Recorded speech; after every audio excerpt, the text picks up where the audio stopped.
ஏன் நாமெல்லாம் கோட் சூட்லாம் போடக்கூடாதா? அதிகாரம் செய்யறவங்களும் ஆதிக்க சக்திகளும் மட்டும்தான் கோட் சூட்லாம் போடணுமா என்ன? அப்பெல்லாம் எதுவுமே கிடையாது. நான் என்ன கலர் கலராவா போட்டு வரேன்? ரெண்டே கலர், நம்ம எல்லாரும் மனசு மாதிரியே பிளாக் அண்ட் ஒயிட். எல்லாத்திலும் பிளாக் அண்ட் ஒயிட்டா இந்த விஜய் இருப்பான் அப்படின்னு காட்டுறதுக்கு தான் அந்த கலர். அடுத்து அந்த பிளாக் கூட யாரை குறிக்கும் எதை குறிக்கும்ன்றது நான் சொல்லிதான் தெரியணும்னு அவசியம் இல்லை, அது உங்களுக்கே நல்லா தெரியும். எல்லாத்துக்கும் இப்படி வழக்கம் சொல்லிக்கிட்டு நச நசன் பேசுற டைப்பும் நம்ம கிடையாது. உங்களுக்கே தெரியும், அதிகபட்சமா எல்லா மீட்டிங்களும் 20 நிமிஷம்குள்ளதான் நான் பேசியிருக்கிறேன். அதனால இப்ப மக்கள் என்கிட்ட என்ன சொல்றாங்க அப்படின்னா, இந்தப்பா விஜய், நீ எங்களுக்காக உழைக்கிறதுக்காக வந்திருக்கிற, அந்த வேலையை மட்டும் பாரு, உன்னை பத்தி பேசுறவங்கள நாங்க பாத்துக்கிறோம்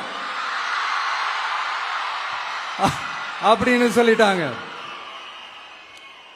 சரி,